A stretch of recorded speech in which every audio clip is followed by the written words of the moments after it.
This week on The Gadget Show. Otis and I go head-to-head in a series of game show challenges to find out if all you really need is Google when you're online. I've got it. And yes, that is Annika Rice running around chasing clues. Hang on, we found him. I sort out the tops from the flops when it comes to micro-scooters. Wow, I love that!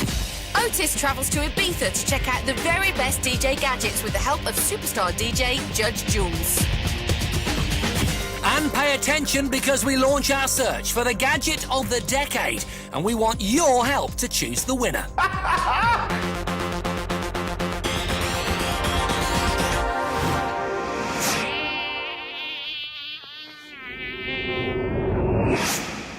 Welcome to The Gadget Show.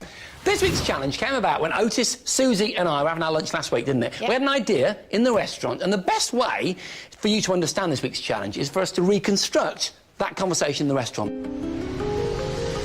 Cheers, onion and chips. That's us. Oh, thank you. Cheers. You know what, guys? I've been thinking, in life, you really only need one thing. Yep, cheers. No. Chips and ladies? No, chips and ladies. I'm talking about software. All you need is Google. Hey? Yeah, because if you think about it, it does everything, and for free. So you've got your email, you've got the search engine, you've got shopping, you've got instant message, you've got video, picture editing, you've got maps, Tell you what. translation. Tell you what. What? These are great chips, really. Susie, you're wrong. Google does do a lot, but everything that Google does, someone else does better. No, I don't. Yes, they do. No, I don't. Yes, they do. Prove it. I will. Go on, then. I will. Go on, then. That's exactly how it happened. That's when I knew. We had a great challenge coming on. So, to find out if all you need when you're online is Google, we were set a series of challenges where I would be using Google and Otis would be using anything and everything else. The first part of the challenge was all about finding information. The technology at the core of Google is their search engine. It's by far the most popular search engine, cornering nearly 75% of the market. But is it the best?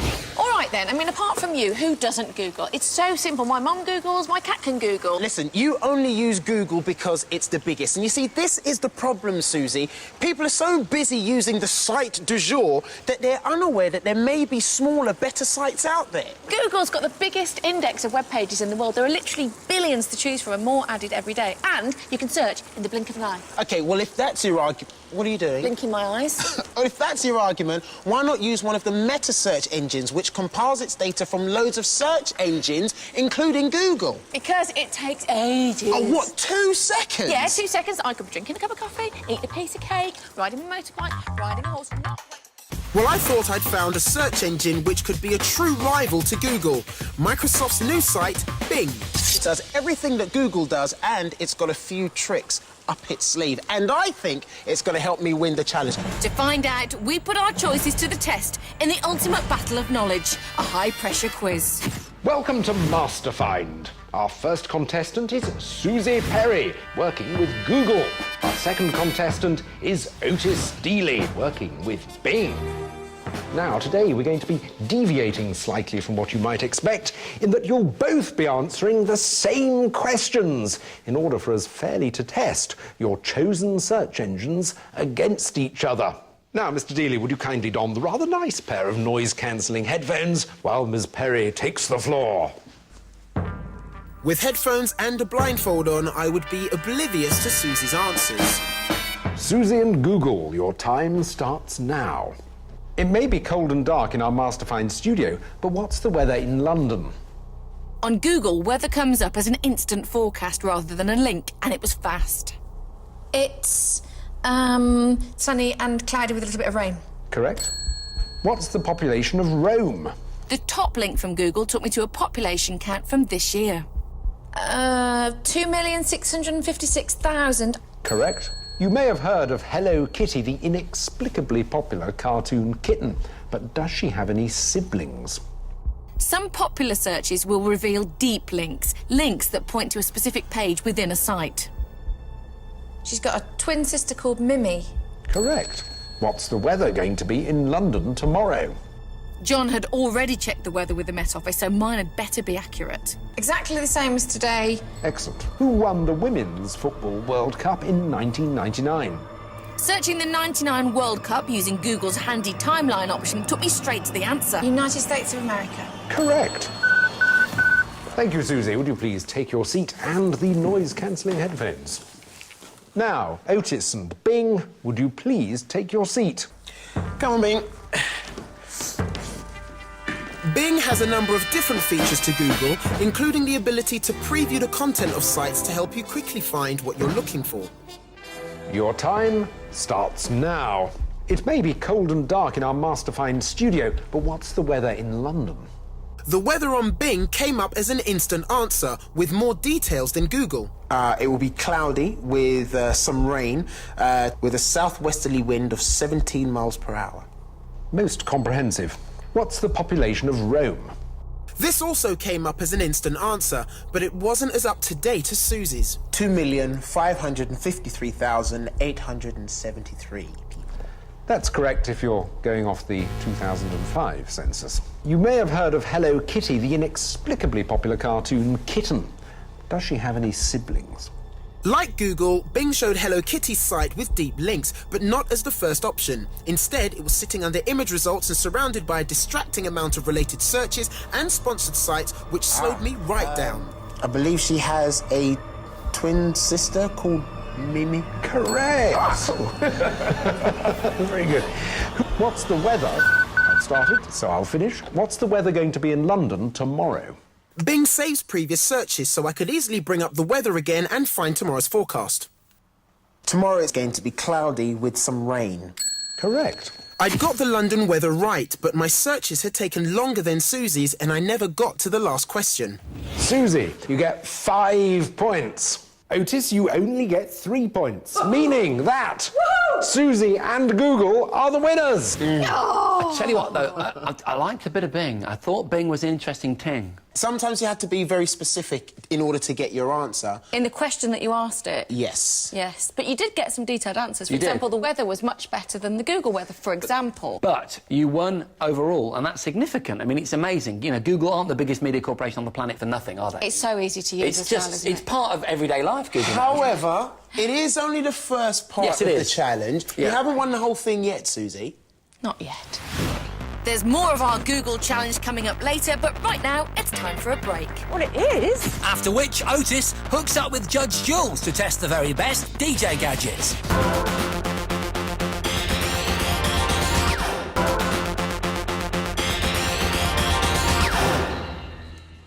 Welcome back. It's time for this week's Top 5, and the more observant amongst you might be able to work out what it's about. Yep, this week, it's the Gadget Show's Top 5 micro scooters. I've got 14 of the best push scooters available on the market today, and I'm going to test them to find the Gadget Show's favourite 5. This type of compact aluminium scooter was invented in Switzerland in the 1990s. Now scooters like this have become an international phenomenon. A truly portable piece of transport. For a distance that takes about 10 minutes to walk, it takes about 3 minutes on a scooter. But whatever you buy, you want something that's reliable, well balanced, and is going to let you scoot along safely and at a good pace. First up, I'm going to try and find out how far an initial push-off takes me on each scooter. Go, go, go, go, go! I got my measuring tape out because only scooters that went beyond 20 metres would go through to the next round. 25 metres, 17 metres, 28 metres. Yes, just made it. This is a great test of the scooter's bearings and how fluidly they ride with just one push. Didn't even make the 20 metres. Next up, I'm going to test how fast these little mini-wheeled wonders can go. 3, 2, 1, go! Pushing these things to the limit over 50 metres is a good way to check which kick scooters cope best without developing nasty side effects like speed wobble. Wow, I love that! I love that! Bigger wheels often equals faster time. Make the bad man stop. I'd now got rid of another 5. In this last test, I'm going to try and decide which of these remaining scooters is the most manoeuvrable. Slaloming in and out of cones, I'm able to get a good idea which of these kick scooters have the better centre lines and foot plates, which make turns and moves just that little bit smoother. You see, that's why you study breakdance, so you can style it in an otherwise very embarrassing situation. It's time for the top 5. At number 5, it's the Razor Cruiser. A solid performance in the tests, the Razor's a cool-looking kick scooter with a fiberglass and wood deck. At number 4, it's the Atom 3 with its oversized handlebars. This has got it just right. It was really quick in our test. It looks great and it manoeuvres well. At number 3, it's the Zoota Roma. A 180mm wheel diameter and an aluminium frame make the Zoota not just a speedy ride, but a sturdy one too. And it feels more like a BMX. It's longer and it fits my body more as an adult. At number 2, it's the Micro Black. Only released in 2008, it's got a massive wheel diameter of 200mm, making it one of the fastest. It looks absolutely beautiful. It rides as smooth as chocolate. And at number 1, it went furthest, fastest, and I didn't fall off once. It's the GoPed No-Ped. It's not like any of the other scooters. It's got a different flavour to it. Really, it's the longboard of the scooters assembled here, but it just feels solid. Right, we want you to cast your minds forward now to the end of this year. Yeah, but at the same time, I want you to cast your minds back over the last 10 years. Yeah, because at the end of this series of the Gadget Show, around about Christmas time, we are going to be celebrating what has undoubtedly been the most significant and life-changing decade in the history of gadgets. Absolutely, and we're going to celebrate it by choosing the Gadget Show's best gadget of the decade. Yeah, but obviously we're not going to choose it. You're going to choose it for us. What we want you to do over the next few weeks is go to our website, that's at www.5.tv/gadgetshow, and choose the gadgets that you think had the most impact over the last 10 years. Yeah, and to get the ball rolling, here's John with a few ideas. The last 10 years has seen technology revolutionise almost every aspect of our daily lives. The way we watch TV, the way we listen to music, the way we buy stuff, how we drive, the way we learn, how we interact socially, who we know and how we work. Gadgets have changed everything. Think about it. Back in the 90s, music on the move meant a CD player with one album in it. 20 tracks if you were lucky. But now you can carry around every single top 10 hit ever since the charts began. In something no bigger than a pack of cards. In the 1990s, you either had to watch a show when it was on, or you had to record it to VHS. Ah, VHS. How quaint. Come the noughties, come the hard drive. With live pause, self-scheduling and on-demand services, now we watch what we want, when we want. And we watch it on huge, great flat-screen TVs in high definition. And of course, there's the internet. The last 10 years have seen over 40 million Brits get connected and broadband become a reality for over 65% of the UK. Just how did we live without YouTube, Google, Twitter, Facebook, eBay, Second Life, Wikipedia, Xbox Live, and of course, the Gadget Show website? Well, we didn't really, did we? So it's time we celebrated the gadget decade and the gadgets that made it, and we want you to vote for what you think are the real stars. Want some clues? What about the iPod, one of the biggest icons of the noughties? Launched in 2001, it's dominated the music scene ever since. And what about the Wii? It's changed the way we play computer games forever, and will still be remembered decades into the future. And let's not forget this lot either. Sky Plus, the Asus EPC, the iPhone, TomTom sat-navs, Blu-ray technology, Nintendo DS, the Sony Reader HD camcorders, the first ever OLED TV, Xbox 360, Google Earth, Nokia N95, Google Phone, Easy Glider, PlayStation 3, So, how do you vote? You need to go to the Gadget Show website at 5.tv/Gadget Show and follow the link to Gadget of the Decade. Then you'll find there are 5 categories for you to vote in. Best Phone of the Decade, Best Music Gadget of the Decade, Best Entertainment Gadget of the Decade, Best Photography Gadget of the Decade, Best Computer Gadget of the Decade. You need to vote for just one gadget in each category, but then comes the most important vote of all.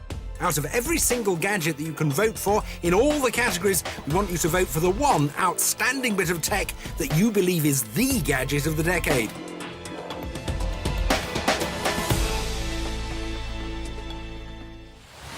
So what gadget do you think is the gadget of the decade? Do you know what, Suze? I don't know, because just watching John's film, I mean, there's been so much innovation in the last 10 years, it's difficult to say. I mean, our lives have been changed so much by technology. Yeah, but what's your favourite gadget of the decade, then? I don't know if I could say, really. I mean, I think I'd rather follow John's example, go to the website, look at the list, make my choices, and just let my choices blend with those of the people. Finished dodging my very simple question? Yeah. OK, then, it's time now for our Otis in Ibiza, who's having it large in front of a judge and testing some DJ gadgets. Oh, go on, tell me what you think. All right, it's the... I'd snagged the expertise of none other than Radio 1 DJ and trance legend Judge Jules. And in the summer, there's only one place to find your superstar DJs, Ibiza. So I turned up with my digital decks to find out what the judge thought of them and whether digital had now replaced vinyl for good. Judge Jules, how are you doing? How are you? Welcome to Ibiza. Thank you very much. Are you still a vinyl junkie, or have you been taken in by the digital revolution? It's impossible to be a vinyl junkie these days. That traditional image of the DJ slaving away at the turntables with 2 bits of vinyl, forget about it. Right. You simply wouldn't be able to get the releases these days. A very small percentage of dance stuff now comes out on vinyl. It's all about the digital world. OK. There's lots of tech out there at the moment to help you to become a digital DJ or a MP3J. I've brought 3 bits along. Are you happy to give them a test one for us? It'd be a great pleasure. Let's go. Excellent. The first of our DJ systems was the Numark iDJ2, with a mixer plus 2 virtual decks for manipulating your MP3s as though they were on vinyl. It's the first system that lets you mix 2 tracks simultaneously from the same iPod. OK, so 2 sources for your music to input into the iDJ2. You can use your iPod or anything with a USB socket. And it also enables you to choose your tune by a variety of different sources. So you can search by track, album, artist, genre, etc., which is very useful from a DJ point of view, trying to put your set together. OK, let's go with that one. I'm going to send that to A, and then I'll pick my second track, and that's going to B. And then they're automatically on either side, you're ready to go. Yeah. So it's easy to use, there's no question about that. To mix 2 tunes, you have to get them playing at the same tempo. And the iDJ2 has beat-matching LEDs to help you stay in time. But Jules wasn't impressed. I don't know any DJs that look at something in order to match the beats. You've got to listen to them, notwithstanding the fact that the decibel meter is very, very unclear. It doesn't have effects, which all creative DJs are kind of into at least the bare minimum effects. And also, some of the layout of the knobs, like the cue arrangement, i.e. where you listen to the music out of one channel whilst you're playing the other, is just so fiddly and difficult to get to. The thing I like most about it is your ability to organise tracks and the fact you can use an iPod. Unfortunately, I think that's where my enthusiasm for this bit of kit ends. So Jules wasn't very taken with the fiddly iDJ2. But what about my second gadget, the handheld Tonium Pacemaker? The Pacemaker has 60 gig of internal memory for carrying your tracks around with you.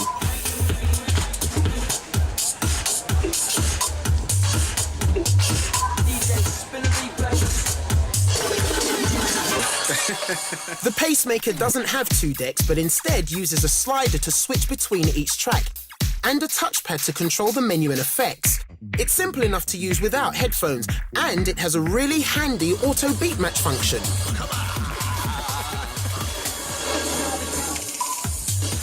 Another cool little feature you've got on this is you can record your mixes, then upload them to Pacemaker's online community for people to judge. Would you be up for that? Online communities can be pretty cruel, I've got to say. But no, it's a good idea. I don't think this is a kind of professional go out and play a DJ set bit of kit. It's more a domestic bit of fun, but a very, very good bit of fun. Okay. I would thoroughly recommend it, not for somebody who's going out and doing a set, but if you want to play around with your mates and create some household party sets or do some auditioning for sets, it's a fantastic bit of kit. So the Pacemaker was a hit, but how would Jules like my final bit of kit, the Next Beat? A system designed to be both static and portable. The Next Beat has touch-sensitive faders, you've got effects as well, and this is the best bit. Show them, Jules. Come this way. Wi-Fi! The removable controller completely detaches from the bass unit and allows you to mix tracks wirelessly, so you can go anywhere in the club.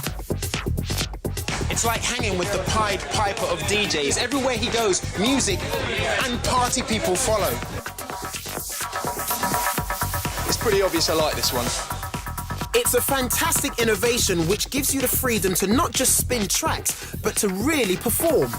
The only downside is that the functions on the removable part are limited, forcing you back to the booth sooner than you might like. OK, Jules, there's no doubt that it's a fun bit of kit, but as a DJ tool, does it offer anything? Obviously, you can go away and you can stand in front of a crowd and perform remotely, which is just amazing. Yeah. I can't wait to do it. I mean, I've been prancing around like a fool and it's been genuine. It's not acting. I'm so excited about it. But it doesn't have any form of screen on the remote control element, meaning you don't know when your track's going to end, and actually you can only mix 2 tracks in a row before having to return to base station. So the notion of remote control DJing, where you can almost get a guitar strap and put it around yourself and feel like a performer, fantastic. But it does need a little bit of product development, but it's leaps ahead of the competition as a unique product. Excellent. So now the judge has given his verdict, it's time for the G ratings. The Numark iDJ2 gets 2 Gs, a functional bit of kit let down by an ill-thought-out interface. A respectable 3 Gs for the pacemaker, not quite professional enough for Jules, but nevertheless a fun and funky party piece. And this week's top choice is the Next Beat, jam-packed with features and sporting such an innovative controller, it gets 4 Gs. Right, time for another short break now, but after that... The challenge to find out whether Google really is all you need online continues, with the help of ex-punk Ed Tudor Pole.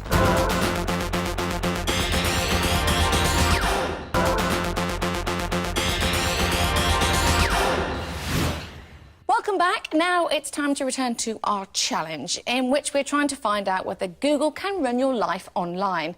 I'm with Google on this one. And I'm against Google and her, and I'm armed with everything else. Well, we've already seen Google make very light work of answering questions in our first quiz, Master Find. But Google isn't just a search engine. It's a mammoth collection of software that can pretty much solve every task you can think of, ever. Yes, but Susie, is it a case of jack of all trades, master of none? Well, we'll be going head-to-head to find out as we pay homage to one of the great game shows of TV history. Again, I could only use Google. Whereas I was allowed to use absolutely any website I wanted, except Google. Oh, Crystal Maze! Yes, indeed. Welcome to the Gadget Maze. Now, I've got some very testing and stringent challenges for you, so I'd like you to follow me to the most exciting zone of all, the shopping zone. Yes! Great. Shopping results. Love shopping. Just like in the original cult show Crystal Maze, we'd be facing a series of challenges. In our case, testing Google against its competitors. Now, this is the shopping zone. Your task is to go in there, locate a computer, go online, and get me the items on these shopping lists. I want you to get as many as possible, as cheaply as possible, including post and package, and you've only got 3 minutes to do it. Now, if you're not out in 3 minutes, I'm going to lock you in. Go on, come on. Oh, it's weird. Okay, Otis. Yes. This is your cell. What's this? Out of the way. Okay. Yeah. 3, 2, 1, go. Okay, cool. We each had to find all the items for as little as possible. Me using Google Product Search. And me using any other price comparison sites. I looked first at Kelku and found them, which searches through specialist subject areas rather than the whole web. But after some deliberation, I settled on Price Runner, which employs a team of real people to check prices and, unlike Google Product Search, includes the delivery price. He looks very adroit. Oh, I don't want it in dollars. This is so fiddly. Many of the items Google listed were out of stock. I was getting nowhere. $129.99. Oh, I'll just put that down anyway. I was flying along. Price Runner was really easy to scan. He's faster than Susie, but is he going to be cheaper? Come on. You've got 1 minute left. Okie doke. No! With 1 minute to go, I still only had one item. Come on. 10 seconds. No. Okay. 5, 4, I've got to get out, ain't I? 2, 6. 1. Okay, yeah. Right, come on, let's see your scrolls. Okay. Susie, thank you. Susie, you've only got 3 items. Otis, you've got 5 items, and all yours are cheaper than Susie's except for 1. Yes! Never mind. Because in the Gadget Maze we have more challenges. Come on. So, Price Runner had beaten Google, but we still had another task to complete. This was the photographic zone. This way, come on. And this time, we'd be using photo software. Now, on each of your computers, you're going to see this photograph, which, let's face it, is pretty poor, of your Gadget Show team. Now, the challenge is to edit it as best you can, improve it, and get it online for all to see. Again, we'd be going head-to-head to see who could do the best job in 5 minutes. Get in. Right, Otis, Susie, your 5 minutes starts now. Google's Picasa software downloads to your PC and lets you manage and edit your photos from there. Let's have a look at it. There's definitely some red-eye, so let's do that first. I'd be using Flickr, the world's most popular photo-sharing site with added editing software. Because everything is browser-based, I've got to find my picture on my computer, upload it, then I can tinker with it. Which was all very well, but the file was big and my internet connection was slow. Come on. I was already using Picasa's automatic red-eye removal and sharpening tool. Right, that's got rid of the red eye. That's looking slightly better. Let's lift it a little bit. So we use auto contrast. Well, it's definitely given it some contrast, but now it's pretty orangey. The sharpening tool wasn't that good either. 4 minutes. My image was still soft. Not really much difference there, to be honest. Now, even if you don't want to stare at a screen all day long, you could always make something with some rope, canvas and wood. My picture had finally uploaded and I started using Flickr's basic yet powerful editing tools. Bang! That's that one gone. Bang! That one gone too. Oh, that's really good, that. Once I'd done my best with the picture, I hit the upload button to share it via Picasa's web albums. Then all I had to do was wait. This is the nerve-wracking bit. Well, I hope Susie gets locked in. Bit blurry around the edges. Sharpen, please. I was finding that Flickr gave me great editing results and was easy to use. Look at that! I just had to save my image in order to share it. 15 seconds. I'm out of here. 3. Yes! Yes! 2.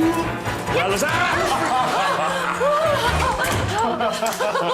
Well done. You only just made that, Susie. Now, let's have a look. This is the Picasa system, which Susie used. Now, looking at this picture, it's a little bit fuzzy. Yeah, well, let's look at Otis's effort on Flickr.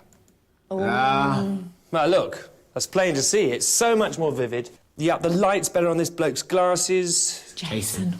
So we can only deduce that Flickr is the better system, which makes you, Otis, in conjunction with your shopping win, the winner of this part of the challenge. Yes! Yes! Oh, Victory!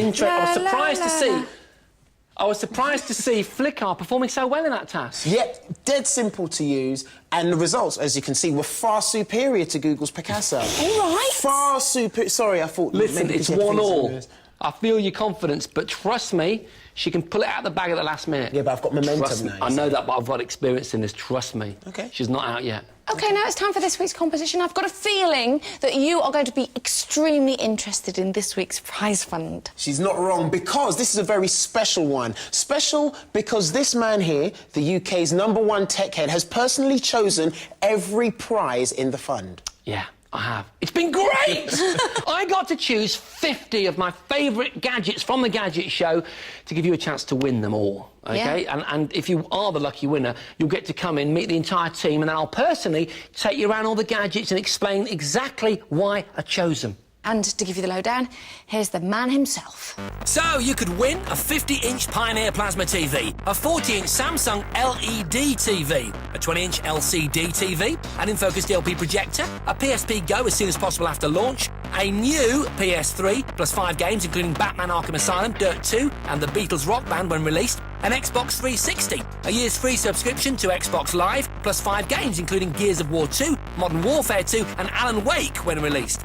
A top-of-the-range Alienware PC with 5 games, including World of Warcraft and Left 4 Dead 2 when released, plus a high-end gaming monitor, a copy of Windows 7 when available, a Power 8 Workshop, an Apple iPod Touch, an iPhone, a Nintendo Wii, a Wii Fit, a DS Lite and a bunch of games to play on it, a MacBook Pro, a Samsung NC10 netbook, an Epson photo printer, a Canon EOS 5D Mark II digital SLR camera plus lens, a pair of high-end ASICS trainers, an Easy Glider, a Gorilla Pod, a pair of Skull Candy headphones, a Yoga Gatekeeper Pico, a Cannondale Bad Boy Urban Racer bike, a Rovio Robot webcam, a pair of Fusion X7 rollerblades, a G-Shock Golfman watch and a Tefal Actifry. It's a prize fund worth nearly 14 grand, and to win with a chance of winning it, you'll need to know the answer to the following question.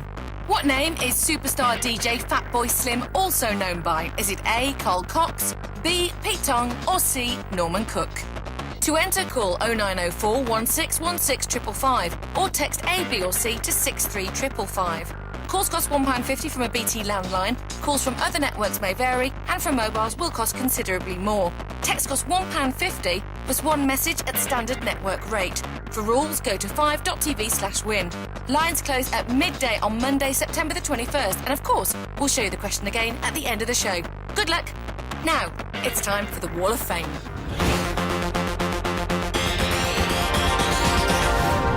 This is the Wall of Fame, a part of the Gadget Show studio that has become so iconic that it should actually be on the Wall of Fame, if you get my drift.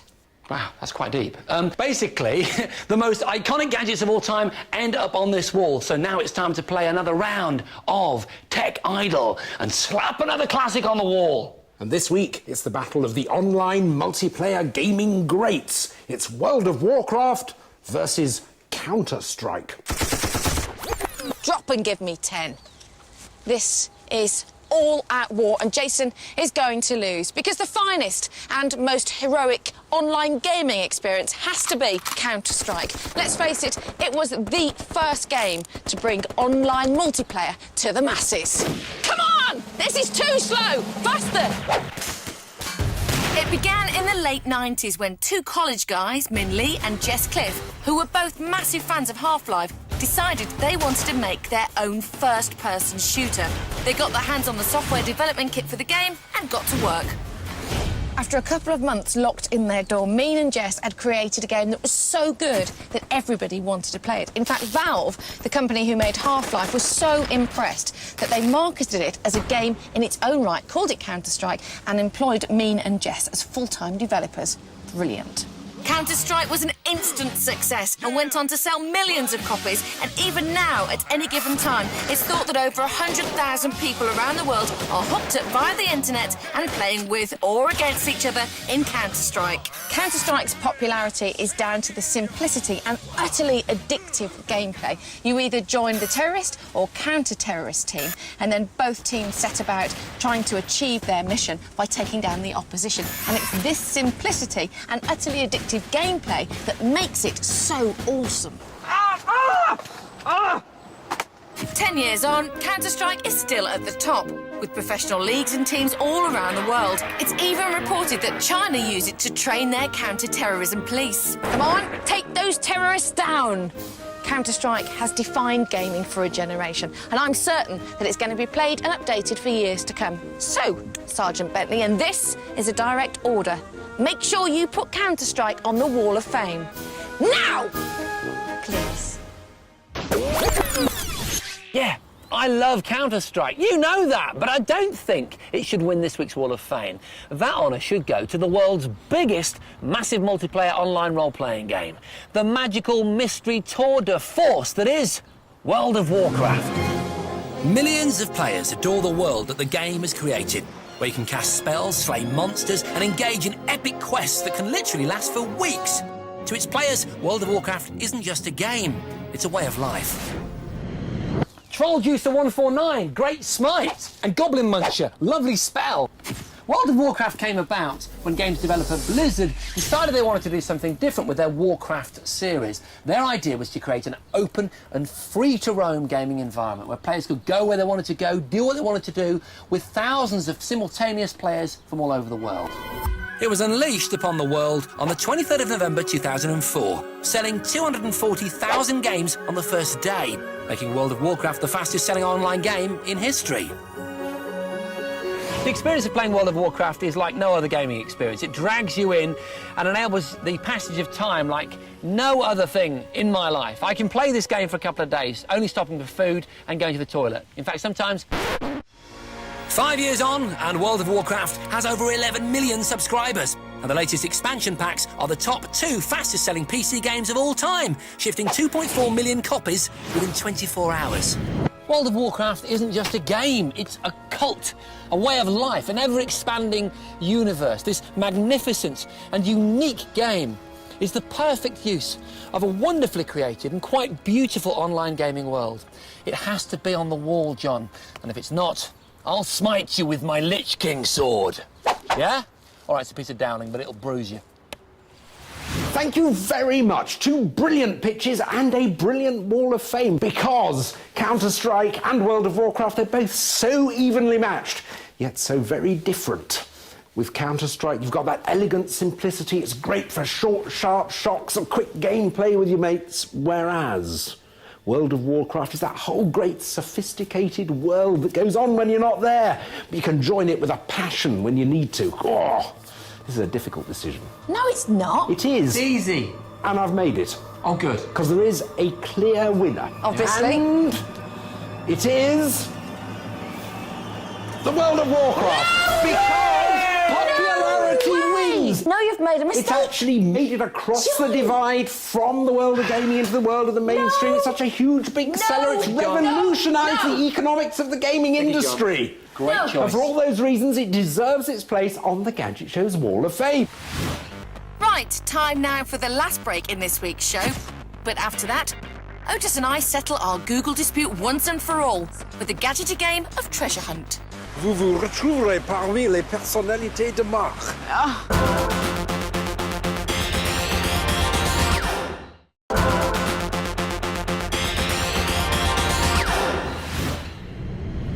Welcome back. Now it's time for the concluding part of this week's exciting challenge between Susie and Otis. Susie, of course, trying to prove that one company, Google, can just about satisfy all of your software needs, whereas Otis is trying to prove her wrong.